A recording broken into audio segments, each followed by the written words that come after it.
Buenos días a todos. Les doy la bienvenida a esta presentación de resultados parciales de investigación. El día de hoy nos acompaña James Torres, historiador de la Universidad Nacional de Colombia con posgrado de Economía en la Universidad de los Andes, magíster y candidato en doctor de la Universidad de Georgetown. Entre sus investigaciones se encuentran minería y moneda en el Nuevo Reino de Granada, el desempeño económico en la segunda mitad del siglo XVIII. Y en esta oportunidad nos comparte su investigación acerca del precio de la independencia, la minería y el sistema monetario en los primeros años de la República en los Andes del Norte. Adelante, profesor. Alejandra, muchas gracias. Buenos días a todos los que se conectan con nosotros hoy. Una vez más, gracias a ICANN por la oportunidad de presentar estos avances. Bueno, ya los había acompañado con unos eventos de la expedición botánica y voy a conservar un poco el espíritu de esa presentación, que la idea es, dijéramos, dado que tenemos un público amplio, ir, dijéramos, explicando conceptos básicos, digamos, que tenga, dijéramos, el tema un poco más de proyección para un público más amplio. El día de hoy mi tema va a ser esencialmente un poco árido, pero espero hacerlo, digamos, un poco ameno para tener una charla productiva. La idea es analizar, digamos, los primeros años de vida independiente y analizar las consecuencias económicas que tuvo el proceso de independencia. Digamos, la separación de España fue un proceso costoso, fue un proceso con, digamos, unos cambios económicos bastante profundos que, pues, con estas investigaciones empíricas tratamos de medir. Básicamente, ¿a dónde vamos? Bueno, la hoja de ruta es sencilla. Primero voy a presentar un poco, digamos, la economía norandina en vísperas de la revolución. Vamos a entender un poco las especificidades, la región, por qué utilizo el concepto norandino y no, digamos, el tradicional neogranadino, por ejemplo. También vamos a entender un poco los flujos de metales preciosos en el periodo colonial tardío.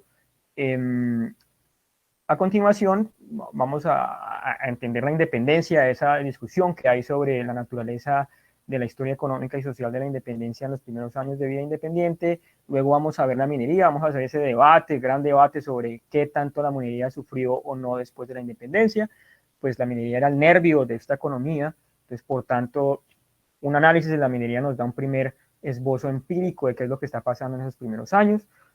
Luego vamos a hacer un ejercicio sobre cómo estaban fluyendo los metales preciosos durante esa época y qué nos dicen esos flujos sobre el nivel de integración de esta economía en los primeros años de la República.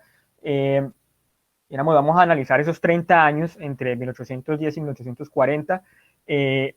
¿Por qué? Básicamente porque, digamos, el objetivo esencialmente es empírico, es armar una serie de tiempos sobre varios sectores económicos. Entonces se nos hace un poco más manejable el día de hoy presentar esos primeros 30 años hasta 1840, hasta, digamos, la guerra de los supremos en el norte. Entonces, que vamos a analizarlo y finalmente pues vamos a presentar unas conclusiones. Bien, ¿cuál era su estructura económica? ¿Qué es lo que nosotros llamamos como economía norandina? Bueno, la economía norandina incluye, digamos, todo lo que eran las regiones bajo la autoridad del Virreinato del Nuevo Reino de Granada, lo que hoy es Panamá, Ecuador y Colombia, ¿no? El occidente de Venezuela, sin embargo, a pesar que formalmente se separó después del 77 con la creación de la Capitanía General, tuvo unos lazos económicos muy importantes con lo que fue la economía norandina. Entonces, por tanto, aquí yo voy a analizar todo ese conjunto. No me voy a dedicar únicamente a las fronteras actuales de Colombia porque no tiene sentido analizarlo de esa manera. Ahí, dijéramos, en esa época había unos flujos monetarios y mercantiles muy importantes que no, dijéramos, no obedecían a las fronteras nacionales actuales. ¿Cuál era la estructura económica de esta región? Básicamente, a fines del siglo XVIII tenemos un periodo de crecimiento económico bastante amplio que descansa en un auge minero. Hay un nuevo auge minero de oro y hay un auge exportador. También por primera vez, dijéramos, va a haber una diversificación de las exportaciones de esta región. Vamos a tener una exportación apreciable de algodón, quina, cacao, cueros, que va a generar una bonanza bastante interesante, y esa bonanza también se va a ver reflejada en un crecimiento demográfico. Hacia 1810, si bien hay un debate abierto de qué tan confiables son los censos de la época, tenemos que básicamente la Nueva Granada, la sección norte del virreinato, tenía alrededor de 1.400.000 habitantes, y la audiencia de Quito, lo que hoy es actualmente Ecuador, unos 600.000 habitantes. Entonces tenemos más o menos unos 2 millones de habitantes en esta región, un crecimiento demográfico bastante grande. Yo llamo, dijéramos, una convergencia norandina, porque ya para esta época esta región básicamente iguala a la población de los Andes centrales, de lo que hoy es Perú y Bolivia, que habían sido el corazón en términos demográficos del Imperio Español en Sudamérica. Pero también hay una especificidad importante, tenerla en cuenta, que es, digamos, esto es una población esencialmente mestiza, y es una población que, a diferencia de los Andes centrales y México, pues tiene esa connotación. Incluso la población de la audiencia de Quito, donde hay, digamos, un peso relativo mucho más grande de la población indígena, incluso allí, dijéramos, los porcentajes no son tan altos como en los Andes centrales o en México, ¿no? Entonces, esto es importante porque no van a haber, dijéramos, esos clústeres corporativos de pueblos de indios, ni tampoco se va a tener en esta región esos grandes procesos de distribución de mercancías, por ejemplo, a través del sistema de corregimientos. No lo va a haber acá, digamos, esta va a ser una región un poco única en ese sentido en el contexto del imperio, y eso, digamos, lo vamos a entender un poco más cuando veamos algunos datos más adelante. Había una jerarquía urbana con Bogotá y Quito como, digamos, grandes centros urbanos, 20.000, 30.000 habitantes, todavía eran ciudades pequeñas, si lo, digamos, vemos desde el punto de vista actual, pero en esa época eran ciudades relativamente grandes. Una red de ciudades intermedias, Cartagena, Socorro, Mompox, que tenían entre 8.000 y 20.000 habitantes. Pero lo interesante aquí es que había una especialización regional bastante amplia, ¿no? Dijéramos, había unas zonas que se especializaban en la producción de oro, básicamente el occidente del antiguo virreinato, y habían otras zonas, sobre todo en las tierras calientes y en la costa atlántica, además, dijéramos, de la costa del actual Ecuador, alrededor del Guayas en Guayaquil, que se especializaron en la producción de commodities. Ahora, para suplir todos esos commodities, esa producción, otras regiones se especializaban en el abasto de esas unidades productivas. Entonces, lo que tenemos es digamos, un esquema bastante interesante de especialización regional que va a estar en el centro, en el corazón del desarrollo económico de la región durante esta época. De otra parte, esta región es muy interesante porque va a tener unas conexiones policéntricas. Tradicionalmente los historiadores únicamente analizan la salida y entrada de bienes por Cartagena, pero realmente lo que estas investigaciones recientes han mostrado es que es digamos, una región que tiene distintos ductos a través de los cuales se conecta con el mundo. Entonces, no solamente tenemos una conexión bastante fuerte con el Pacífico vía Guayaquil, vía una serie de puertos importantes, incluso, digamos, puertos un poco marginales, pero que de todas formas tenían un papel importante para esas regiones, Buenaventura, Tumaco, en fin. Pero además de eso tenemos una conexión con Maracaibo, tenemos una conexión con todos esos puertos pequeños que digamos que en el siglo XIX van a ganar protagonismo, Barranquilla, Soledad y por supuesto Santa Marta. Entonces, digamos, tienen unas conexiones policéntricas bastante interesantes que durante las guerras atlánticas, esas guerras de fines de siglo entre Francia e Inglaterra, donde España va a jugar, digamos, el papel de tercero en discordia, y digamos, toda esa serie de bloqueos van a forzar a Madrid a realizar una serie de reformas de facto que van a abrir aún más la importancia de estos puertos que no han sido propiamente considerados por la historiografía. Ahora, ¿cuál es la estructura de la minería y el sistema monetario, que es lo que también nos convoca el día de hoy? Pues primero, esto es una región, para aquellos que de pronto se nos unen hoy desde el exterior, es una región esencialmente rica en oro y pobre en plata, ¿no? Es la productora de oro más importante del Imperio Español, y entre 1795 y 1830, básicamente el centro de nuestro análisis, va a ser el principal productor de oro del mundo. Entre 25 y 30% de oro de la producción mundial se concentra en el nuevo Reino de Granada, del norte de los Andes. Entonces esto le da una centralidad que no se ha tenido muy en cuenta en la historiografía. Y es una centralidad básicamente porque el sistema monetario internacional descansaba en plata y descansaba en oro. Era un sistema internacional bimetálico. Ya lo vamos a ver en un momento, pero quería desde el principio dejarlo claro. Ahora, ¿qué naturaleza tiene esas extracciones mineras? Son esencialmente minas de aluvión, muy pocas minas de beta. Es básicamente la persona con una batea va a los ríos y, digamos, trata de, por decantación, sacar el oro en polvo.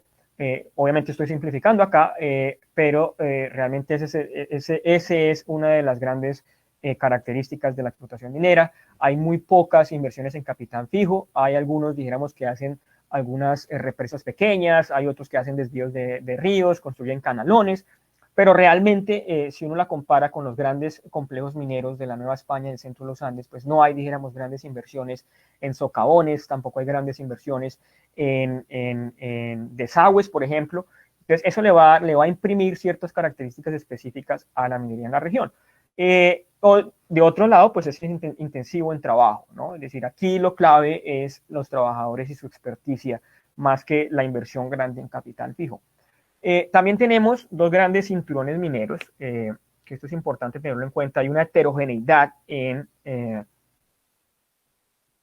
la estructura minera de la región. Tenemos dos grandes zonas, una en el Pacífico y otra en Antioquia, que van a tener diferencias tanto en la estructura de la mano de obra como en la composición de los minerales. En cuanto a lo primero, tenemos, digamos, en Antioquia, si bien había una presencia importante de trabajo esclavo, la mayor parte del oro se saca con mineros independientes, mazamorreros. En el Pacífico, en cambio, tenemos una presencia más amplia de mano de obra esclava, pero que aún así a fines del siglo XVIII, como proporción del total de la mano de obra, la mano esclava va a ir reduciéndose, ¿no? Entonces, por la misma estructura en la cual estos anteriores esclavos, digamos, tenían 2-3 días a la semana libres para trabajar en las minas, y ellos extraían, dijéramos, de esas minas unos ingresos que ellos usaban para participar en el mercado y para ahorrar para su manumisión. Ese fenómeno, que es bastante interesante, pues ya a fines del 18 se va a decantar cada vez más, e incluso en las minas del Pacífico vamos a tener una hegemonía de la mano de obra libre mazamorrera. De otra parte, en la composición de los minerales tenemos dos grandes diferencias muy importantes, y es que, dijéramos, los cinturones mineros que van a estar hacia el Pacífico van a producir oro asociado sobre todo con platino, y oro que por un proceso de erosión de varios milenios, pues va a ser un oro con más alto quilataje. El de Antioquia, en cambio, va a tener más bajo quilataje, pero va a estar asociado con plata. Entonces, esa plata es muy importante porque esa plata se va a procesar en la Casa de la Moneda y le pertenece al rey, ¿no? Entonces, eso va a generar unas especificidades monetarias en la región bastante interesantes.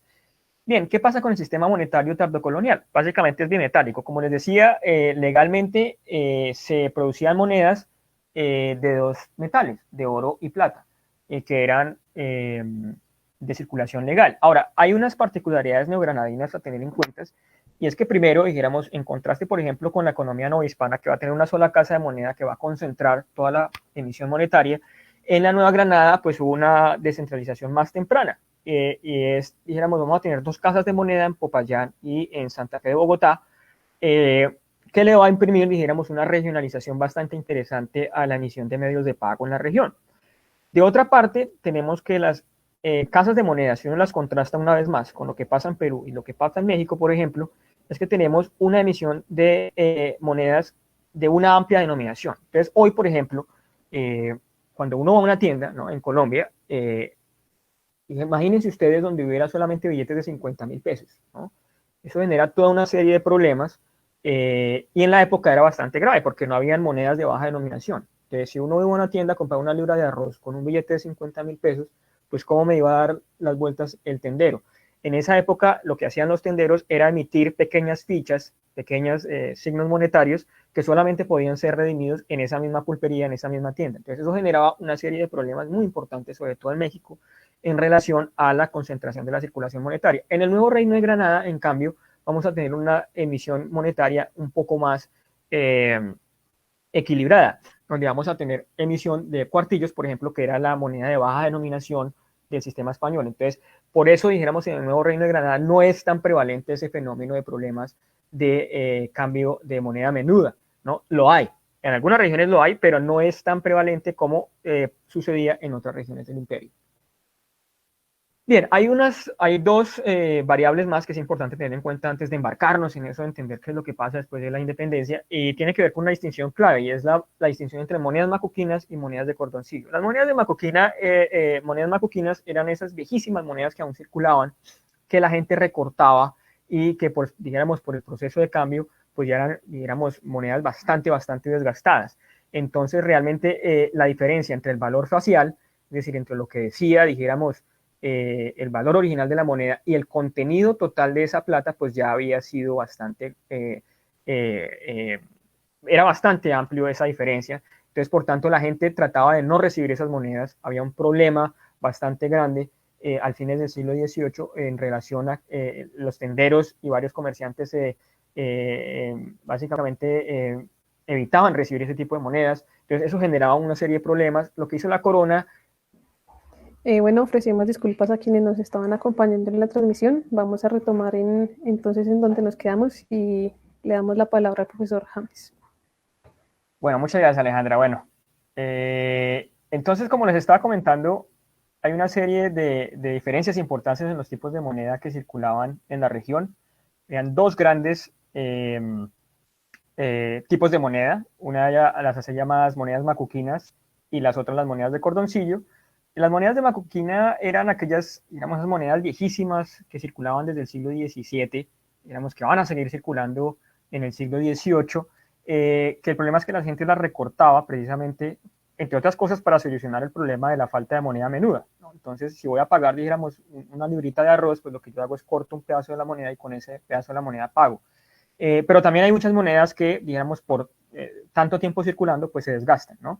Entonces, el problema naturalmente es que el valor extrínseco e intrínseco, como lo llamaban en esa época, que es básicamente el valor que decía originalmente en la estampa de la moneda en relación a la cantidad de metal que tenía esa moneda, pues ya no está, ¿no? Entonces, una moneda que probablemente que tenía 8 reales, por ejemplo, perfectamente había perdido un real en peso, si hacemos la equivalencia.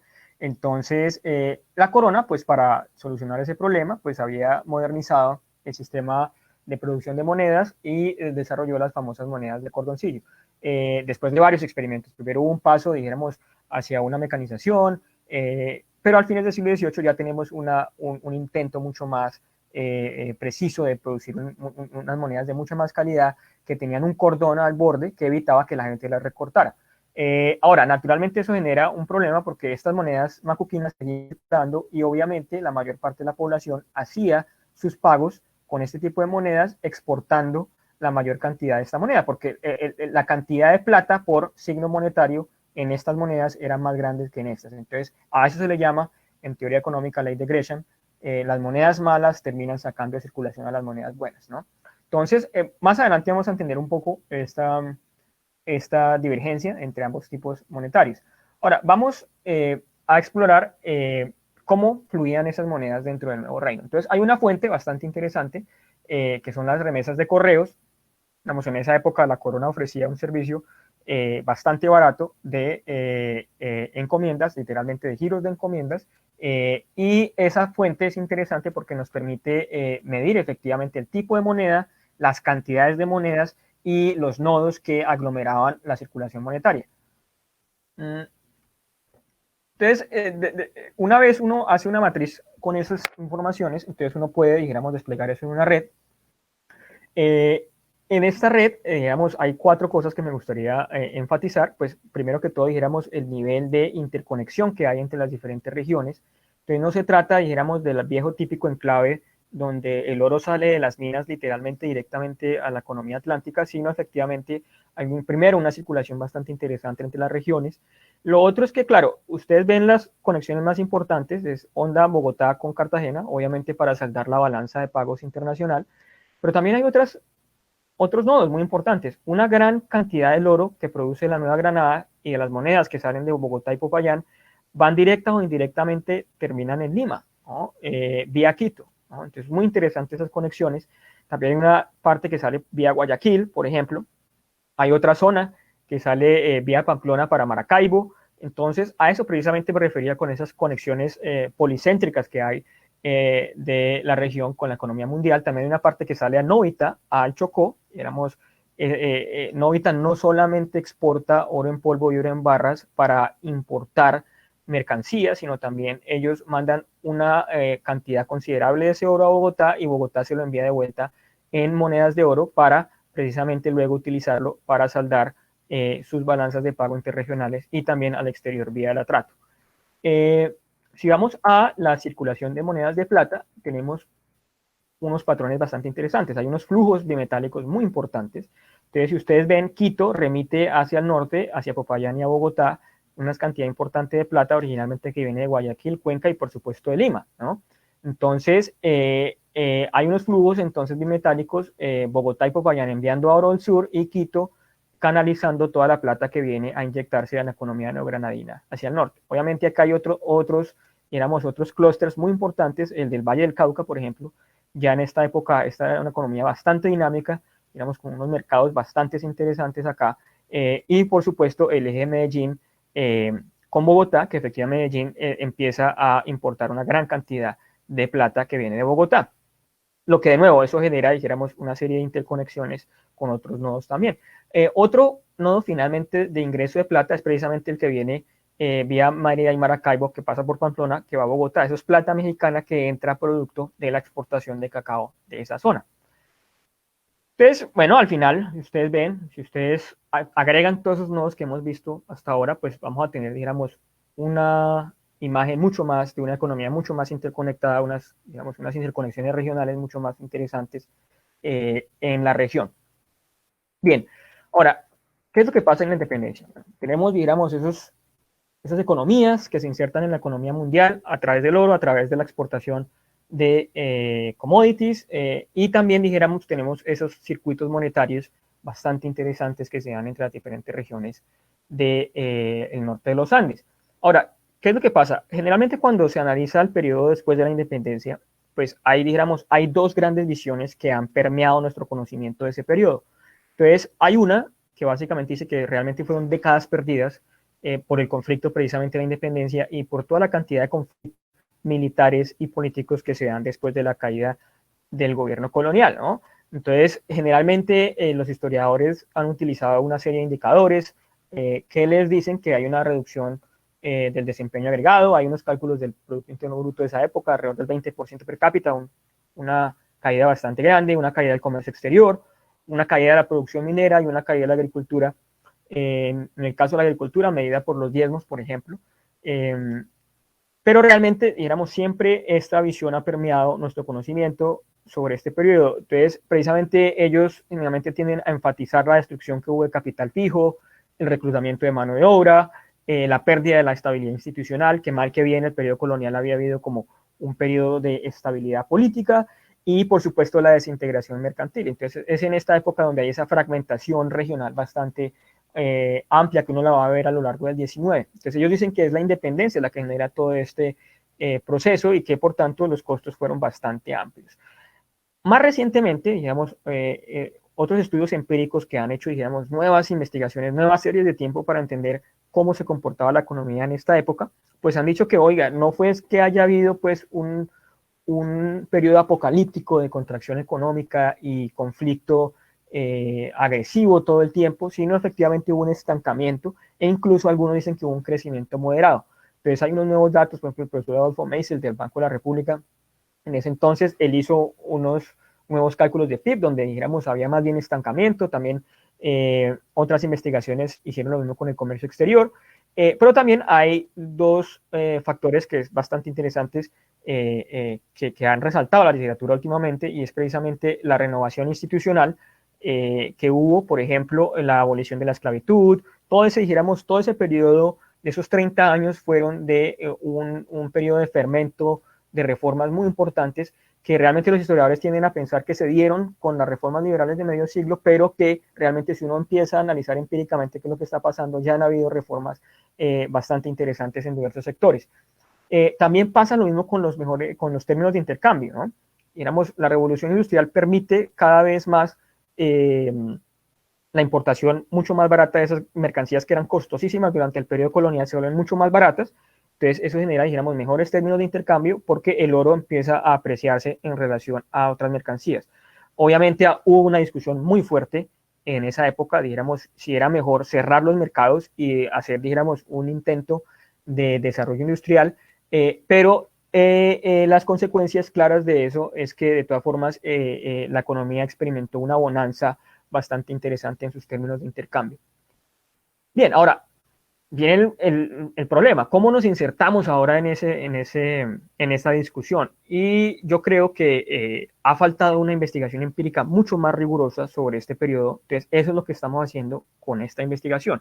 Entonces, generar nuevas series de tiempo sobre producción minera, producción agrícola, circulación mercantil, que nos permitan dar una discusión mucho más informada sobre el problema, más allá, dijéramos, de las fuentes cualitativas de siempre, de que X o Y dijo esto. No, digamos, la idea es empezar a hacer estos registros de una manera más sólida. Entonces, claro, los dos registros más que se han usado tradicionalmente para medir la producción minera son aquellos de los quintos, que era el impuesto minero que se cobraba sobre la producción de oro, que era realmente el 3% hacia la época de la independencia, y la producción de oro en las casas de moneda, porque realmente legalmente gran parte del oro tenía que salir amonedado. Vamos a ver cuál es el problema con eso. Por supuesto, el principal problema es el contrabando, ¿no? Gran parte del oro, pues la gente no le gusta pagar impuestos, obviamente, entonces lo que hace la gente es, obviamente, no paga quintos, no paga los derechos de amonedación, y por tanto ese oro no está registrado en los registros de quintos y casa de moneda. Para el periodo colonial no era tal, dijéramos, el contrabando no era, dijéramos, las investigaciones que hemos hecho han mostrado que el contrabando como tal no era tan grande como anteriormente se ha dicho, por dos razones. Primero, porque habían salidas legales de oro no amonedado, o sea, al nuevo reino de Granada se le permitía oro en barras de manera legal, ¿no? Entonces, lo que hemos hecho en esas investigaciones es tratar de trazar, añadir a esos viejos cálculos que habían de la producción minera, tratar de añadir ese flujo que salía legalmente y que los historiadores no lo habían visto. Entonces, por ejemplo, la cantidad de oro que salía vía Mompox a moneda, en barras, porque Mompox tenía una fundición legal, eso no se ha contabilizado. Todo ese oro que sale hacia el sur, hacia Lima, a Quito y Guayaquil, tampoco. Entonces, eso lo estamos, digamos, añadiendo a las cuentas.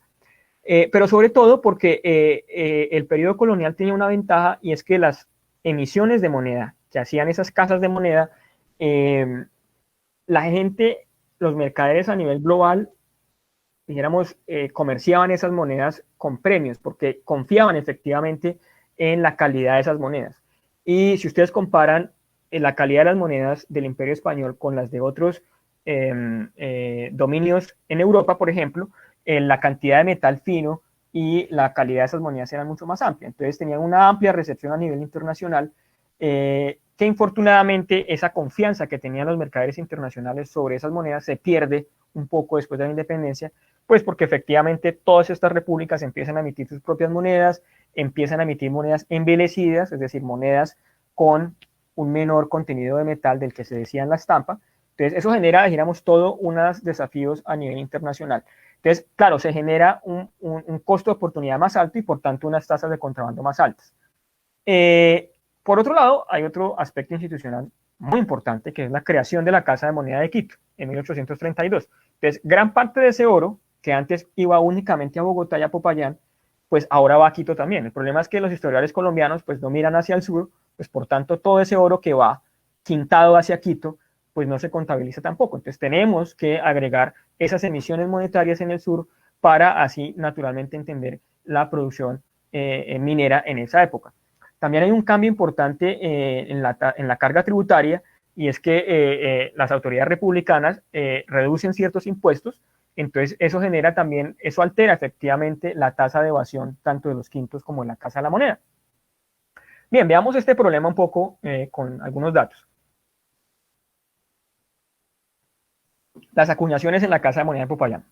Entonces aquí tenemos tres series que he construido. Si ustedes ven, en términos de largo plazo, dijéramos hasta 1810, más o menos, si bien hay unas divergencias en términos del tamaño de la monedación, pues la tendencia es más o menos la misma, ¿no? El problema va a ser durante la independencia, aquí sobre todo durante el periodo de la Reconquista, la así llamada Restauración. Los datos de la Secretaría, que me parecen mucho más fiables que los que hemos construido, perfectamente ven, digamos, que hay una pequeña bonanza minera a fines de la Reconquista aquí en esta región que no se ha estudiado, por ejemplo. Entonces, estos nuevos datos lo que nos permiten a nosotros es abrir una serie de problemas, porque bueno, claro, aquí uno dice, oye, entonces, ¿por qué mejoró la emisión de moneda en esta época, no? Entonces, efectivamente los historiadores tienen que venir a explicarnos un poco mejor eso. Nosotros vamos a dar unas hipótesis aquí en esta presentación, pero lo que quería básicamente es que esto no es fácil generar estos indicadores de emisión monetaria. Una vez, dijéramos, reunimos las dos casas de moneda, tenemos efectivamente ya un método un poco más indirecto de medir la producción minera. Entonces, nosotros tenemos la bonanza mineras de fines del siglo XVIII. Claro, efectivamente hay una reducción bastante amplia de la producción minera en la independencia, precisamente por los conflictos, por todo este problema económico que hay, pero lo que, dijéramos, quizá lo que vemos es de todas formas que hay un intento leve de recuperación en ambas casas de moneda en los 1820s y 1830s. Ahora, si vamos a un poco más adelante acá a ver los números, entonces tenemos nosotros estos datos acá más interesantes, que digamos podemos extraer un poco más de información de ellos. Entonces yo he colocado, digamos, toda esa producción que pasa por las casas de moneda en dos índices para compararlo con lo que pasa en la Nueva Granada con los otros países latinoamericanos y para ver cómo se comporta la producción minera. Entonces 1800 es el año base, ¿no? Entonces si ustedes ven la Nueva Granada, más o menos en 1830, sí, efectivamente, la producción minera seguía siendo todavía sensiblemente muy baja, 30% más baja de lo que había sido en la independencia, antes de la independencia, perdón, pero si ustedes lo comparan con lo que pasó en los sectores mineros de otras zonas del imperio, pues a la Nueva Granada no le fue tan mal en términos comparativos. Si ustedes ven Bolivia, por ejemplo, más de, digamos, una reducción del 55%, en México una reducción del 40%, y esto sin contar, obviamente, de nuevo, esto sin contar la que iba a Quito, que lo vamos a ver en un momento, ¿no? Obviamente acá hay una divergencia regional clave. Si ustedes ven, Bogotá, por la producción minera de Antioquia, se recupera un poco más rápido que en el caso Payanés, donde se sufre un poco más. Pero si ustedes ven aquí, esto es, dijéramos, una vez sometemos los datos a unas regresiones para ver en qué décadas se comportaba un poco mejor la producción de monedas de oro que en otras, es claramente, dijéramos, las dos décadas, 1780-90, hay toda una bonanza minera, pero si ustedes ven, antes de la independencia ya la minería neogranadina venía enfrentando problemas serios, en el caso de Popayán, y un poco menos dramáticos en el caso de Bogotá. Pero lo que hace la independencia es un poco, dijéramos, pronunciar ese ciclo minero, sobre todo en Bogotá, 1810 y en los 20, mientras que en Popayán, por ejemplo, hay una recuperación bastante interesante durante los 10, no así, dijéramos, durante los 30, donde efectivamente hay una reducción, y eso tiene que ver un poco con la apertura de la Casa de Moneda de Quito también. Bien, ¿en dónde se producía ese oro? ¿Qué cambios geográficos hubo durante esta época en relación a la producción minera? Entonces, sin duda, el cambio más importante es la hegemonía antioqueña en la producción de oro en la región. Antes de la independencia, Antioquia producía 28%, éramos de la producción minera de la región. Después de la independencia va a producir casi el 60%. Ahora, de nuevo, estos datos que se extraen de quintos y fundiciones no tienen en cuenta todo lo que va a Quito, ¿no? Entonces, por tanto, quizá la reducción dramática que hubo en Chocó, en Barbacoas, no es tan grande, y ya lo vamos a ver por qué. Entonces, si nosotros añadimos Quito a la imagen, acá, lo que vamos a tener es que la producción agregada legal que se contabiliza allí va a ser de orden del 77%. Vimos al principio que era del 72%. Ahí, digamos, hay un aumento bastante apreciable, pero además de eso, pues todo este oro que absorbe Quito es oro que se producía anteriormente en el suroccidente de la Nueva Granada, ¿no? Entonces, generalmente los historiadores que han analizado esta región, pues piensan que, digamos, que fue un periodo de una crisis impresionante, que sin duda hubo crisis, pero realmente tampoco es que haya habido una contracción apocalíptica de la producción minera, sino efectivamente el problema es que parte de ese oro ya no se procesa ni en Popayán ni en Bogotá, sino se procesa en Quito. Entonces, por tanto, una vez nosotros añadimos esos datos, pues tenemos una perspectiva distinta. Ahora, este dato, pues va a ser un poco más, menos dramático incluso si nosotros añadimos contrabando, ¿no? Que hemos dicho que el contrabando después de la independencia es mucho más alto en términos relativos que el que hay antes de la independencia. Entonces nosotros hemos hecho algunos cálculos en los papers que hemos ido publicando, y efectivamente, pues básicamente hacia los 30 la producción física de metales rondaba más o menos entre el 87 y el 95% de la producción colonial.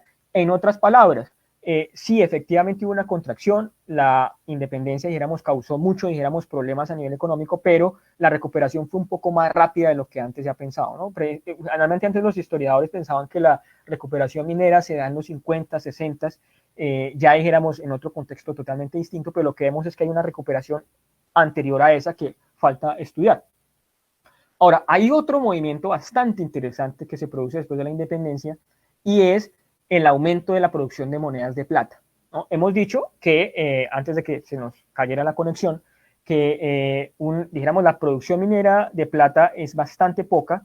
Las monedas de plata que se emitían era esencialmente la plata subsidiaria que venía en el oro que se sacaba de Antioquia. Si ustedes ven, la cantidad de metales de plata que se emitían era muy poquita, pero después de la independencia pues va a haber una florescencia de plata tanto en Bogotá como en Popayán. Ahora, ¿de dónde vienen esos metales para producir esas monedas? Hay dos variables muy interesantes. La primera es la desatesoramiento, perdón, de metales que estaban en vajillas, en esculturas religiosas. Entonces, claro, para hacer guerra y para sostener el gobierno, muchas de esas esculturas se funden y se empiezan a emitir monedas de plata. Lo otro es efectivamente empezar a refundir las monedas macuquinas. Esas monedas viejas que habían se utilizan para producir monedas nuevas, que eso no se ha estudiado mucho, por una sencilla razón, es que si bien las monedas viejas están desgastadas, tienen una cantidad de metal fino más amplio que las nuevas monedas. ¿Por qué? Porque las nuevas monedas que emite la República, como lo vamos a ver ahora, son monedas envilecidas. Las monedas españolas tenían unos estándares de alrededor de 12 dineros, que era más o menos, de 10 a 12 dineros, que era más o menos entre el 90% de pureza. Las nuevas monedas que se van a producir durante la independencia van a tener una pureza del 70 a 60%, ¿no? Entonces, lo que hacen los comerciantes y lo que hace la Casa de la Moneda es tomar, dijéramos, ventaja de esa diferencia entre la pureza de las diferentes monedas para generar, dijéramos, una emisión nueva de monedas, que eso va a generar una verdadera revolución monetaria, que ya lo vamos a ver en qué consiste. La tercera fuente de moneda de plata es que en los 30 hay una eflorescencia pequeña, hay un pequeño boom minero de plata en la región, que tampoco se ha estudiado mucho, pero que genera, dijéramos, un aumento sustancial en las emisiones de plata. Esta, dijéramos, es también las emisiones en Popayán, de nuevo, muy pocas antes de la independencia. Después de la independencia vamos a tener dos grandes booms de emisión de plata en la región. Bien, entonces permítame un poco enfocar un poco más estas, digamos, reformas monetarias que se hacen durante la independencia. Lo primero es que las monedas de oro casi que, digamos, en términos de pureza, no se tocan, ¿no? Es decir, en ese sentido las autoridades republicanas son un poco más cautas y tienen razón porque efectivamente si ustedes ven los comerciantes internacionales y, dijéramos, todas las personas que están involucradas en la cadena de valor de metales preciosos a nivel global, ellos están constantemente midiendo la cantidad de metal fino de esas monedas, porque ellos saben que pues, los gobiernos para financiarse lo que hacen es reducir la cantidad de metal en cada moneda. Entonces, quizá por esa razón la cantidad de metal no se toca en el caso de las monedas de oro, pero sí cambian las estampas, ¿no? Entonces, cambian las estampas, automáticamente los mercados internacionales en los primeros años, pues ven que esas monedas cambiaron su estampa y siempre se demora bastante tiempo en reconocer esas nuevas monedas con, dijéramos, los valores que tenían antes de 1810. Entonces, en otras palabras, digamos, hay una suerte de baja aceptación de esas monedas en los primeros años de la República que hacen efectivamente que sea más rentable exportar oro, no en monedas como se hacía anteriormente, sino en barras y en polvo. Lo que dijéramos un poco infla las cifras de contrabando que hemos dado anteriormente. Ahora, ¿qué pasa con las monedas de plata? En las monedas de plata sí hubo un envejecimiento, es decir, una reducción del metal fino de esas monedas, pues precisamente para financiar la guerra. Entonces, hay diferentes, casi todos los bandos empiezan a emitir sus monedas. De nuevo, aquí nos podemos dedicar un poco a analizar numismáticamente todas esas diferencias. Esta no es la idea. Sencillamente lo que quisiera aquí es que hubo una heterogeneidad monetaria muy importante. Ahora, los historiadores generalmente lo interpretan como un caos monetario, pero realmente cuando uno empieza a ver la microeconomía de las transacciones y cómo los mercaderes empiezan a transar hacer sus transacciones con esas monedas, uno empieza a ver que hubo rápidamente cierta consolidación de ciertas regiones en las cuales se aceptaban cierto tipo de moneda por valor baseal y en otras se aceptaban por peso. Vamos a ver eso más adelante, concretamente, qué es lo que quiero decir con esto. Finalmente, hay dos cosas que quisiera mencionar muy rápidamente, y es que hubo un intento de emitir papel moneda y de monedas de cobre que no fue tan exitoso, ¿no? Si quieren, ahorita en la sección de preguntas podemos ampliar en eso. Quizá no, pues por cuestiones de tiempo no podemos dedicarlo, pero sí hubo un intento que fue fallido de emitir esas monedas. Bien, hay una serie de cambios muy importantes que se dan en esta época y tiene que ver precisamente con el cambio en el tipo de monedas que se están emitiendo en las denominaciones. Entonces hemos dicho efectivamente que uno de los problemas del sistema monetario antes de la independencia es que había muy poquita moneda menuda. Pues cuando la gente iba a los supermercados, perdón, a los supermercados no, a las pulperías a comprar a las tiendas, pues era un problema, ¿no? Porque no había, dijéramos, cómo dar las vueltas. Esto se va a solucionar parcialmente después de la independencia porque las casas de moneda empiezan a emitir una cantidad mucho mayor, si ustedes ven, casi el 20%, por ejemplo, en Popayán, en monedas de un escudo, en monedas de baja denominación de oro, y por ejemplo la Casa de Moneda de Quito también, dijéramos, empieza a emitir una mayor cantidad de ese tipo de monedas. Entonces, eso es algo muy importante que no se ha tenido muy en cuenta al analizar, dijéramos, los sistemas monetarios después de la caída del sistema colonial. Ahora, una vez, digamos, este panorama amplio que hemos abierto, veamos entonces cómo cambió la clusterización, dijéramos, la aglomeración de flujos de metales en estas regiones. Hemos visto que Popayán, dijéramos, tenía unas conexiones muy fuertes con el sur.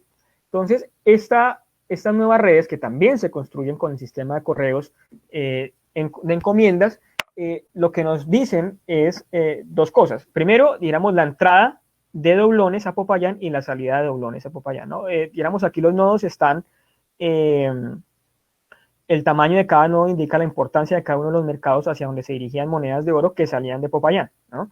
Y aquí al lado izquierdo en rojo está las monedas de oro que entraban a Popayán. Obviamente, la salida es mucho más grande, pues porque Popayán tiene una casa de moneda, es decir, se especializa efectivamente en emitir esas monedas y por tanto, pues, la salida es mucho más grande que la entrada. Si nos enfocamos en la salida, vemos que hay 3, 4 cosas muy importantes. Lo primero es que Bogotá se convierte en el nodo más importante de circulación de monedas de oro en relación a Popayán, ¿no? Bogotá gana una ascendencia impresionante en la regionalización de monedas durante esa época. Quito continúa siendo importante, por supuesto, un destino, esta vinculación Quito-Popayán, que si bien sufrió bastante después de la independencia, seguía siendo importante, pero además de eso, Popayán, dijéramos, va a conservar un poco como ese carácter policéntrico de la circulación de monedas de oro y va a exportar cantidades apreciables a una cantidad impresionante de nodos bastante interesantes. Es decir, no se trata de que las monedas de oro salgan inmediatamente de la República, sino efectivamente ellas circulan antes de salir. Entonces, eso es bastante interesante.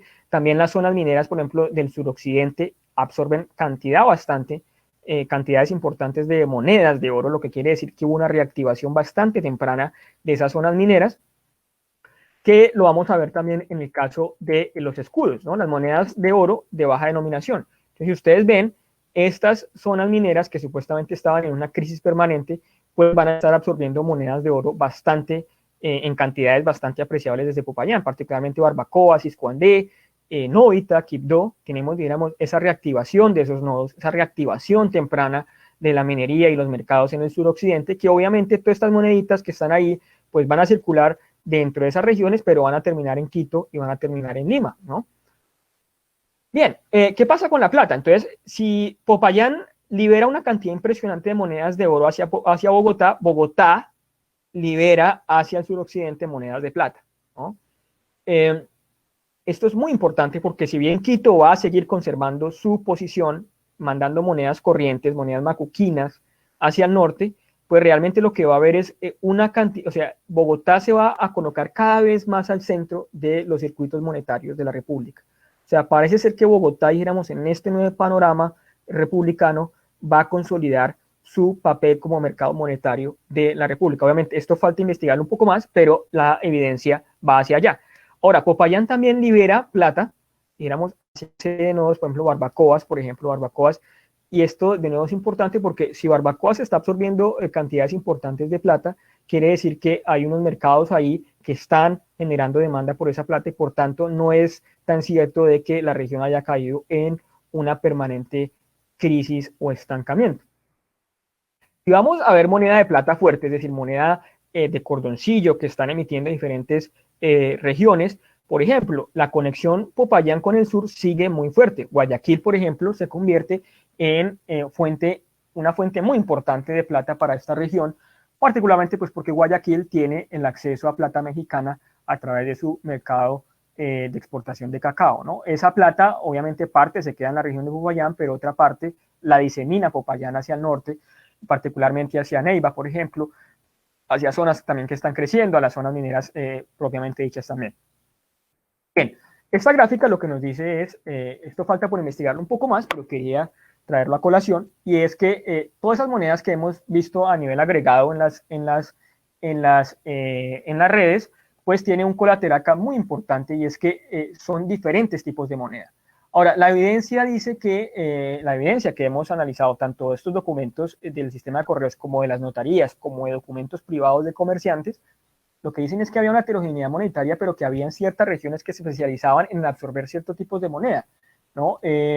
Y lo otro, muy interesante, es que si bien, dijéramos, las macuquinas siguen siendo una parte importante de la circulación monetaria en Popayán, si ustedes ven, la mayor cantidad de plata que está circulando ahora, digamos, son fuertes de cordoncillo, son monedas que se están emitiendo en las casas propiamente dichas de la Nueva Granada, si bien, digamos, por ejemplo, la moneda zacatecana, o sea, imagínense ustedes todo ese proceso de liberación mercantil que hay después de la independencia, dijéramos que monedas que se emiten en México, por ejemplo, terminan efectivamente por diversos circuitos a circular dentro de la Nueva Granada, ¿no? Pero estos circuitos que ya existían incluso antes de la independencia, particularmente el peruano, pues se van a ver cada vez más eclipsados por una circulación monetaria no andina que se produce dentro de las casas de moneda mismas de la región.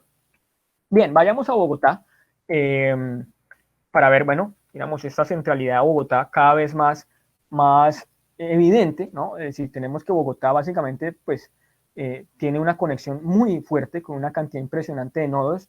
Más o menos Bogotá exporta unos casi 70 nodos del reino, perdón, de la República, eso también en 1827, 1829, y recibe obviamente doblones, digamos, de Popayán, como lo hemos visto, pero también recibe doblones de una serie de nodos, por ejemplo, Cali también.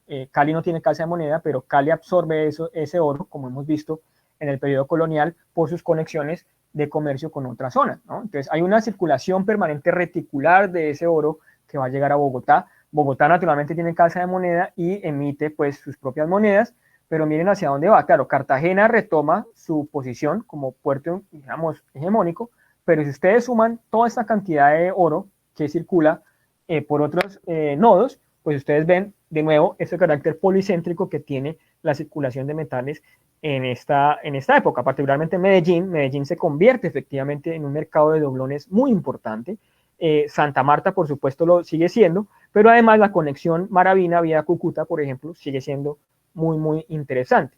Entonces, ¿qué es lo que pasa con todo esto, dijéramos, esta circulación de metales? ¿Hacia dónde vamos? Es que de todas formas la independencia sí fue lesiva, sí hubo, dijéramos, una contracción de varios circuitos, pero si ustedes ven, esos circuitos se reacomodaron rápidamente y lo que tenemos es efectivamente una nueva economía, dijéramos, con ciertos niveles de integración en ciertos mercados. Si ustedes ven la plata fuerte, o sea, la plata nueva que está emitiendo Bogotá, también se va parte a Cartagena, pero una parte va, como hemos visto, hacia el sur a Popayán, también va a Santa Marta, Medellín, de nuevo. Aquí lo que me interesa resaltar es ese carácter reticular de esas emisiones monetarias que van hacia diferentes zonas de la República. Si vemos a la plata corriente, por ejemplo, Cali también, Cali aquí, el papel de Cali en los primeros años de la República, es muy interesante, ¿no? Porque generalmente se piensa que toda la zona suroccidental de lo que era el virreinato, pues entra en una crisis, en un marasmo, pero parece que no es así. Es decir, parece aquí, digamos, que hay unos flujos monetarios bastante interesantes y Cali se vuelve, dijéramos, un nodo muy, muy importante en ese sentido también. Bien, vayamos a una década un poco más adelante, 1835-37.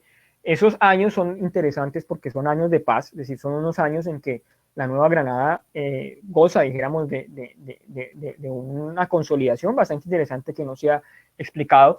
Pero bueno, ¿hacia dónde va el oro y la plata en esa época? El oro, esta es la circulación de oro que sale de Bogotá. Obviamente Cartagena sigue siendo un puerto de importancia, pero de nuevo, si ustedes ven, por ejemplo, la conexión Maravina sigue siendo importante, Medellín llega para quedarse, es decir, el auge de Medellín después de la independencia es claro. Lo único que hacemos aquí es decir que, ojo, Medellín no solamente tiene un auge por su producción minera, sino también porque se inserta en la circulación de monedas de diferente tipo, ¿no? Entonces Medellín empieza a ser un mercado monetario bastante interesante y por supuesto, dijéramos, tenemos toda esta cantidad de pequeños puertos que absorben oro, por el que también fluye las emisiones de Bogotá. Si vamos a las monedas corrientes, a las viejas monedas, por ejemplo, tenemos la reactivación de Ambalema, por ejemplo, en los 30. Ambalema se convierte en uno de los nodos más importantes, pero también nosotros vemos que hay otros nodos, por ejemplo, Buenaventura empieza a absorber plata emitida en Bogotá, la zona del nororiente rápidamente se inserta rápidamente en esa producción y por supuesto Medellín. Lo interesante de la zona de Antioquia sin duda que desarrolla como una serie de nodos que empiezan a ser cada vez más importantes, que reflejan efectivamente cómo esa región se recupera rápidamente de la independencia, y esto lo vamos a ver mucho más en las monedas fuertes, ¿no? Miren por ejemplo el caso de Medellín acá, de Antioquia, de la Vega de Suquía, toda esa zona minera, cómo se inserta efectivamente en las emisiones de plata. Ahora, lo interesante es que si ustedes recuerdan, anteriormente, por ejemplo, Cúcuta no recibía mucha plata de Bogotá. Cúcuta lo que hacía era antes, éramos absorber plata mexicana que se introducía, se inyectaba al nuevo reino. Ahora, lo que pasa es que Bogotá ahora está emitiendo monedas de plata que son aceptables en Cúcuta, que son aceptables en todo el nororiente y que eso va a dinamizar mucho, bastante las conexiones entre ambas regiones. Lo mismo sucede con Popayán, que ya lo hemos visto hasta la saciedad un poco en los datos anteriores. Bien, y de nuevo quisiera finalizar con, digamos, que esto falta por analizarlo. Esto de nuevo es un avance que estamos haciendo, que es un trabajo, es decir, de pronto ahorita en las preguntas podemos enfatizarlo un poco más, pero es decir, la cantidad de fuentes que hay detrás de todo esto para llegar a estas conclusiones es bastante amplia. Pero de nuevo, aquí tenemos la heterogeneidad monetaria, pero además de eso, que cada vez más las monedas que están circulando en el Nuevo Reino son monedas emitidas por las mismas casas de moneda del Nuevo Reino, en el caso de la plata, ¿no? Los reales bogotanos se convierten en uno de los más importantes, por ejemplo, los reales de Cordón, en fin.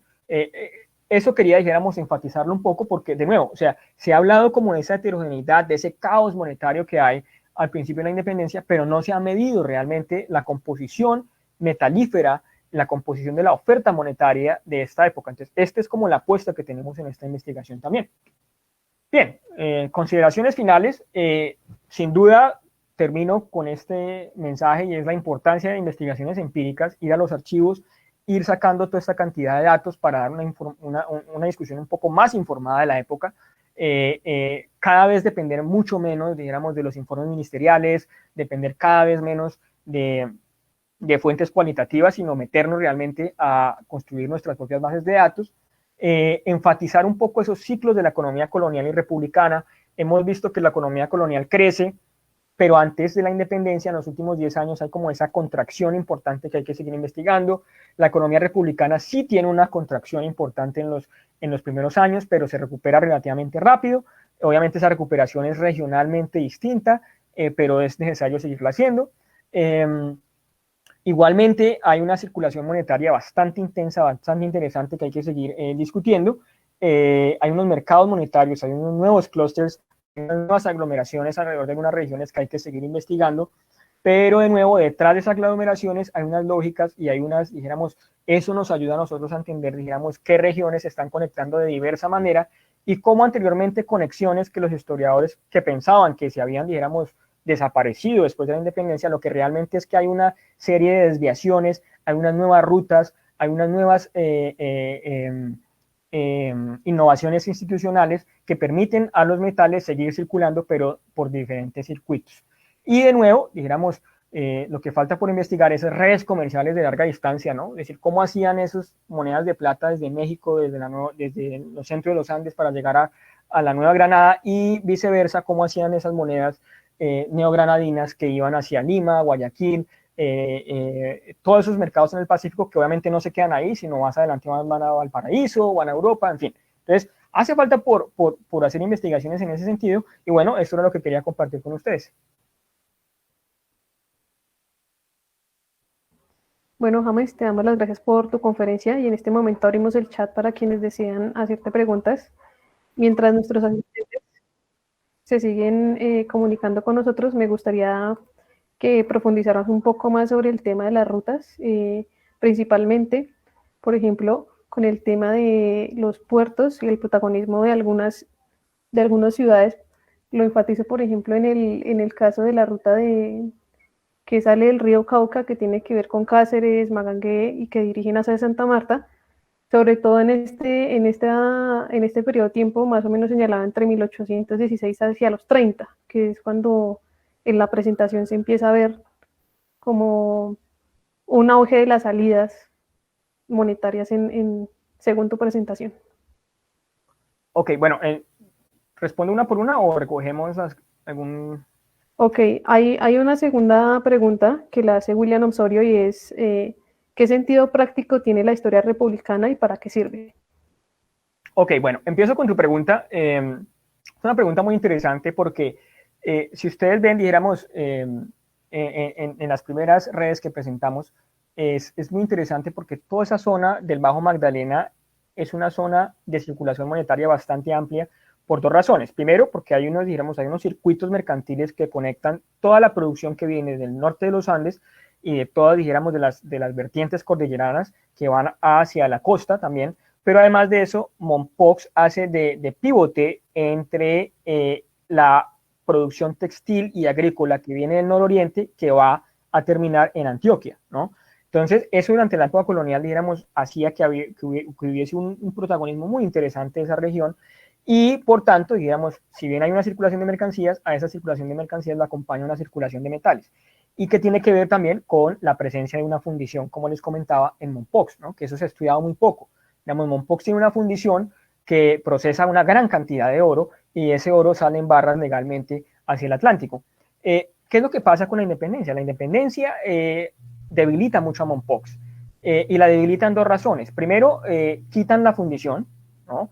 Y particularmente los antioqueños, las autoridades antioqueñas, evitan que se vuelva a reconstruir la fundición en Mompox, ¿no? Entonces, lo que los antioqueños dicen es que es mejor construir fundiciones dentro de Antioquia y no evitar que el oro salga sin amonedar, sin fundir de la provincia y que se vaya, dijéramos, a beneficiar a otras regiones. Eso es un problema grave que tiene Mompox, que falta por estudiar, pero dijéramos, eso genera oportunidades, por ejemplo, para Magangué, que se inserta también con las conexiones que tiene con Antioquia. Entonces, claro, hay una serie de transformaciones ahí que toca seguir estudiando, pero naturalmente, sin duda, Mompox pierde un gran protagonismo con la independencia, sobre todo por la pérdida de su fundición. Ahora, ¿por qué es importante la historia republicana? Primero porque permite una imagen de largo plazo. Es decir, si uno busca analizar efectivamente la experiencia colombiana únicamente con una imagen cortoplacista, pues uno está perdiendo mucho de lo que ha pasado, ¿no? Y efectivamente entender qué parte de lo que ha pasado continúa, digamos, generando problemas para el desempeño económico actual. Entonces, digamos, esto nos ayuda a nosotros a entender esos 30, 40 años de la incepción republicana, de cómo se crearon las instituciones republicanas, cómo se crearon las instituciones y efectivamente cómo después se transformaron en el siglo XIX y el XX, ¿no? Es decir, por qué efectivamente esas oportunidades de desarrollo, de crecimiento y de estabilidad institucional no se decantaron tanto y tan rápido, si no dijéramos se demoraron un poco más. Entonces, esto nos permite a nosotros plantearnos diversas preguntas, nos permite efectivamente entender las interconexiones regionales que habían y esas interconexiones regionales, cómo además permitieron la construcción de una nación, ¿no? Y cómo, por ejemplo, otra pregunta que no hemos analizado acá es por qué efectivamente Quito efectivamente ya decide, o sea, por qué alrededor de Quito no solamente hay una identidad política, sino también económica que efectivamente le da homogeneidad y que la lleva efectivamente a separarse de la experiencia colombiana. Bien, voy a continuar entonces con las preguntas. Dianita Daza dice, ese auge de la amonedación relacionada con la cesión de las minas a particulares extranjeros, perdón, estoy leyendo mal. Ese auge de la amonedación está relacionada con la cesión de las minas a particulares extranjeros para su explotación o cómo fue la participación económica de la República en la explotación por parte de empresas extranjeras. bueno, eso es una pregunta muy interesante que por cuestión de tiempo no tuvimos la oportunidad de expandir. Pero claro, dijéramos, la inversión extranjera en minas fue muy importante, si bien dijéramos la mayor parte de esas empresas mineras fracasaron, sobre todo la Anglo Colombian Mining Association, que es la que va a tomar la mayor cantidad de minas alrededor de Mariquita, por ejemplo. Si bien esas empresas mineras no tuvieron un impacto a corto plazo, a largo plazo sí lo tuvieron, porque muchas de esas empresas introdujeron o básicamente transformaron varias de las tecnologías que ya habían y generaron, digamos, un aumento de la productividad y una reactivación muy importante de la minería de beta, que si bien en estos años no es tan pronunciada, sí, dijéramos, se siembran ahí los comienzos de una transformación minera muy importante que se va a experimentar en la segunda mitad del siglo XIX. Pero entonces, claro, dijéramos, es en esta época cuando empieza esa migración del capital internacional en esta zona que va a generar una transformación cualitativa muy importante en la región, ¿no? Y ellos, por ejemplo, van a tener la creación de varias fundiciones, ellos van, dijéramos, a propender, por ejemplo, por la creación de una casa de apartado en Bogotá para separar finalmente totalmente la plata que viene asociada con el oro, por ejemplo. Eso es muy importante. Y esos temas es necesario seguirlos investigando, pero básicamente yo diría que es eso para empezar. Ok. Dice Jason Andrés Bedoya. ¿Cómo funciona el aprovisionamiento de azogue durante la independencia, considerando que España tenía el control de su circulación en el Imperio Español? Ok, es muy importante esa pregunta. Ahora, a diferencia de la Nueva España y del centro de los Andes, donde efectivamente se beneficiaba mina de beta y donde efectivamente la amalgamación, es decir, la aplicación de azogue para hacer el proceso de separación de la plata de los otros metales con los que venía asociado, digamos, en el caso del oro no es tan prevalente, ¿no? En el caso del oro, como ya lo hemos visto, digamos, hay un proceso de metalogénesis y erosión que efectivamente hace que buena parte del oro sea de alto quilataje y ya venga, dijéramos, con pocas impurezas. Claro, se puede seguir procesando vía fundición, que es lo que se hace, y en algunos casos, como en el caso del oro que viene asociado con platino, se le agregan unas poquitas dosis de azogue, precisamente para separarlo. Ahora, como dijéramos, la demanda por azogue era tan baja, realmente las existencias que habían de azogue eran bastante amplias e inclusive a fines de 1830 uno sigue viendo que los almacenes de Bogotá asociados con los de Mariquita siguen vendiendo ese azogue que se venía acumulando desde la época colonial. Entonces no hubo como tal ese problema, que sí lo va a haber, por ejemplo, para México y Bolivia, sobre todo cuando los Rothschild imponen el monopolio internacional del azogue en los 30 y en los 40, ¿no? Éramos en esas 2 décadas durante, digamos que hay un crecimiento del precio del azogue bastante amplio.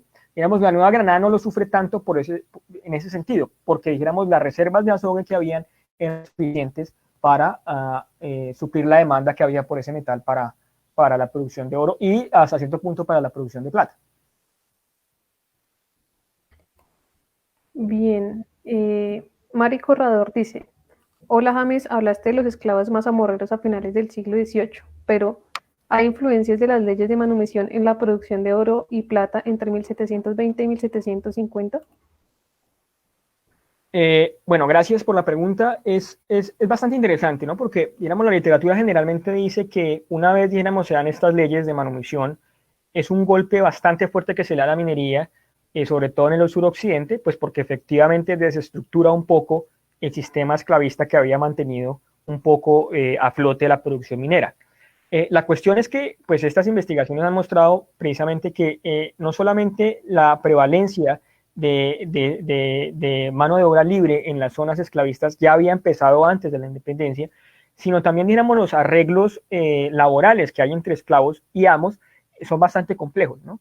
Entonces, digamos, hay zonas donde efectivamente se le da al esclavo 2, 3 días para que él trabaje. Entonces, él genera efectivamente una producción aparte que él usa para insertarse en los mercados, para comprar su manumisión.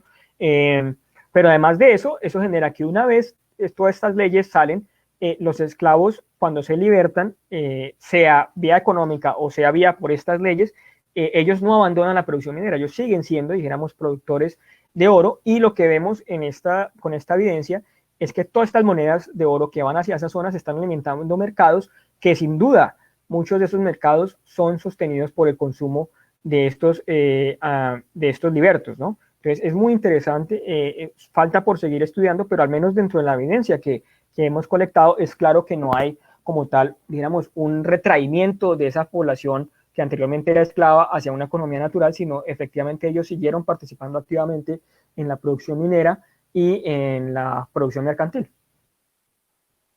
Bueno, voy a leerte dos preguntas y dice, ¿qué nos puede decir acerca de las características de los comerciantes que están detrás de los complejos y extensos circuitos monetarios que usted analiza?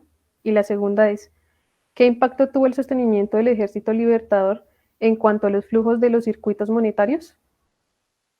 Bien, gracias. Dos preguntas bastante interesantes, un poco amplias.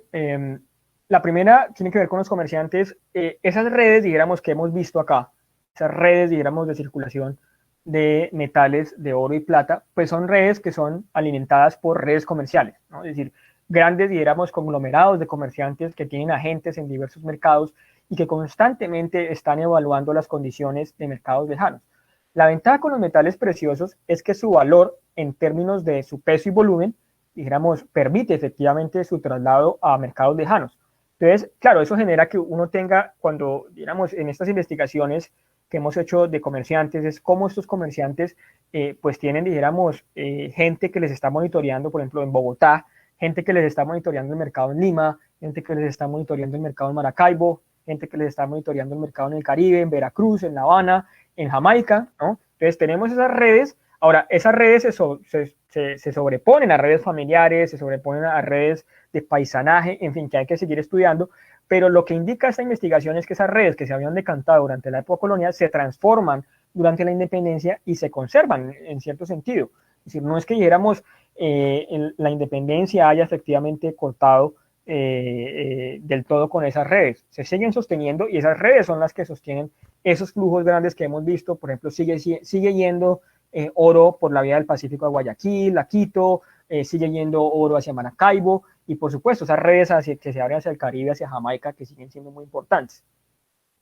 Bien, sobre el Ejército Libertador, básicamente, a ver, el Ejército Libertador fue una empresa costosísima, ¿no? Es decir, que eso falta por seguirlo estudiando. Es decir, la independencia no solamente fue un periodo de transformación política, cultural, social, del que tanto se hace énfasis, sino también es un periodo que exigió, digamos, un esfuerzo material muy amplio, ¿no? Es decir, el recorrido de Bolívar de Angostura a Potosí, eso fue una gesta militar, pero también fue una gesta económica bastante amplia. Y aquí toda esta economía que hemos visto, que se suele pensar que pues era marginal en el contexto del imperio, pues surge efectivamente como una economía bastante importante para sostener esos ejércitos. Ahora, esos ejércitos, además de llevar víveres, además de, dijéramos, de llevar, dijéramos, de mover una cantidad impresionante de mercancías, pues también llevan monedas, ¿no? Entonces, digamos, ese ejército de que se paga parte en plata, parte en oro, esas monedas también van a circular al calor de la guerra, ¿no? Es decir, entonces, esos soldados que circulan por todo este teatro de la guerra amplio que hay hasta Potosí, pues efectivamente ellos van a empezar a regar esas monedas también. Entonces, digamos, lo que se ve ahí también es que, claro, tradicionalmente se piensan que esos ejércitos lo que hacen es cortar flujos monetarios, ¿no? Porque hay guerra, hay conflicto, no pasan los mercados, no pasan los circuitos, pero también lo que hacen es crear nuevos circuitos. Por ejemplo, y esto falta por estudiarlo, es el caso de los situados, ¿no? ¿Qué pasa con los situados coloniales que después van a ser llamados contingentes? Ojo, aquí hay que tener cuidado con esa palabra porque en México el contingente tiene otra connotación, pero en el norte de los Andes esos nuevos situados republicanos se les van a llamar contingentes que van a ir a nuevas direcciones. Entonces eso genera una serie de nuevas interacciones que hay que seguir estudiando. Bien, voy a leerte dos preguntas. Una la hace Tatiana Bachiller Echeverry y dice, James, gracias por socializar tu investigación. Quisiera preguntarte, ¿por qué Popayán juega un papel importante en la emisión de la moneda, especialmente de oro? Muchas gracias. Y Andrés Bedoya vuelve a preguntar, ¿cómo podemos estudiar la circulación de bienes durante los primeros años de la República, considerando que las fuentes fiscales que existían para la colonia son abolidas por la República? Muy bien, gracias por ambas preguntas. La primera, bueno, la importancia de Popayán es su casa de moneda, ¿no? Es decir, ahí hay una casa de moneda, como lo hemos visto, y esa casa de moneda es la que se encarga literalmente de emitir moneda. Entonces, todo ese oro que se extrae de las minas, de los diferentes cinturones mineros, parte de eso va a Popayán. Y a pesar que, claro, Popayán sufre bastante con la independencia, pues porque es uno de los teatros de la guerra importantes, conserva su casa de moneda. A pesar que, claro, eso hubo un debate porque Pasto, Cali, Quito incluso, o sea, Quito varias veces trata de que la maquinaria que hay en Popayán se traslade a Quito.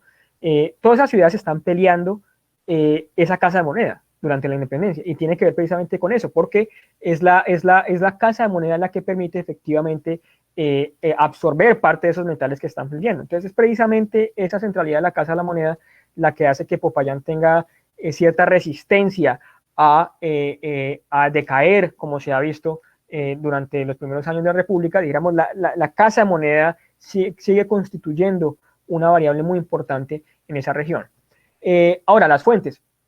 Hay que, digamos, tener una creatividad bastante importante porque, claro, se elimina parte de los impuestos, pero hay otra que se conserva. Entonces, por ejemplo, el sistema de guías se sigue conservando. Por ejemplo, hay algunos periodos para los cuales se sigue emitiendo guías de mercancías, por ejemplo. Entonces, aún nos falta mucho por recorrer en ese sentido, pero yo diría que esa transformación fiscal que se ha explorado, dijéramos, de manera bastante agregada, ¿no? Que eso es de pronto lo que hace falta por investigar más. Es decir, cómo se transformaron las administraciones de alcabalas, cómo se transformaron las administraciones de tabaco, cómo se transformaron las administraciones de aguardiente, en fin, ¿no? Ya dijéramos para observar qué tipo de registros fueron los que se siguieron produciendo. Entonces, eso hace falta mucho para investigarlo, pero yo diría, todavía hay fuentes, digamos, todavía esas administraciones, a pesar de que fueron reformadas, siguen produciendo algunas fuentes importantes en ese sentido. Bien, te leo las dos últimas preguntas. La primera la hace Mari Corredor. ¿Cuál es la relación entre la circulación de oro y plata y el desarrollo marítimo de la Nueva Granada? Y la última pregunta la hace Juan David Cascativá y dice, ¿el embellecimiento de la moneda por parte de las autoridades republicanas afectó los precios del mercado interno? Y hace una tercera, dice, ¿cómo este desorden monetario afectó la estabilización de otros factores de la economía como el mercado de crédito o el balance de precios en mercados extranjeros? Muy bien, muy interesantes ambas preguntas. Bueno, primero, digamos, tiene que ver con las conexiones que tiene la economía neogranadina con la República, perdón, con los mercados internacionales durante la República. Claro, naturalmente esta exportación de oro pues no genera, digamos, un nivel de conexiones como si la hay con la plata por una sencilla razón. Es decir, el valor del oro por volumen era muy alto. Entonces, muy pocas libras de oro valían mucho. Entonces, claro, eso genera que no hubiera mucha demanda por fletes a nivel, dijéramos, de embarcaciones en el Atlántico y en el Pacífico, ¿no? Pero naturalmente, pues obviamente ese oro genera los recursos necesarios pues, para hacer importaciones de mercancías que sí requieren una cantidad de fletes más amplios. Entonces, claro, eso genera, dijéramos, que indirectamente el oro básicamente genere una expansión de esa capacidad portuaria en la zona. Ahora, claro, dado que la independencia, a pesar que vimos que hubo una recuperación rápida de la producción minera, realmente tampoco es que haya habido una bonanza para hacer una ampliación de la capacidad portuaria, ¿no? Entonces, es una cosa que se debe seguir investigando, pero la pregunta es interesante porque no se ha estudiado muy bien cómo se hacía el transporte de oro en el Caribe. Por ejemplo, me refiero desde el punto de vista neogranadino, ¿no? Claro, existen estudios muy interesantes sobre cómo funciona efectivamente la circulación de metales ya a nivel, dijéramos, de la cuenca del Caribe, pero no tenemos una investigación similar para el caso neogranadino. Ahora, ¿qué pasa con el envejecimiento y los precios? La respuesta corta es que no sabemos mucho porque no tenemos series de tiempo sobre precios. O sea, esa es la respuesta corta. Tenemos que hacer nuevas series de tiempo. Las que hay indican que hay una deflación poca. Entonces, eso quiere decir que tampoco es que se haya generado, pues, digamos, una emisión monetaria tan desorganizada como para desestabilizar los precios. Eso es lo que podemos decir con los datos que hay, ¿no? También, digamos, en ese sentido, pues el sistema de crédito se ve bastante lesionado, porque claro, digamos, cuando usted hace un crédito en determinada moneda, entonces empiezan unos costos de transacción para hacer que la persona a la cual usted le haya prestado le pague a usted en la misma moneda, ¿no? Entonces, como empiezan a haber esa regionalización, digamos, de varios circuitos monetarios, pues empieza a ser mucho más complicado hacer negocios entre distintas regiones. Ahora, esto que puede ser, digamos, bastante lesivo en el corto plazo, parece que dijéramos a mediano y largo plazo como que lentamente se van reajustando todos esos engranajes y básicamente todas esas redes de crédito empiezan como a generar, digamos, nuevos mecanismos para empezar a funcionar de nuevo, ¿no? Entonces, Yo sí creo, dijéramos, hay unas consecuencias de corto plazo bastante amplias, pero parece ser que el reajuste fue más rápido. Lo que yo diría con el conocimiento que tenemos hasta el momento, diría esa la respuesta. Bien, agradecemos de nuevo al investigador James por su conferencia y al público que nos acompañó, invitándoles a que nos sigan participando en nuevos eventos por medio de nuestras redes sociales como en Facebook, Twitter, Instagram y YouTube. Y de nuevo, muchas gracias, James, por la conferencia. No, gracias a ustedes por la invitación.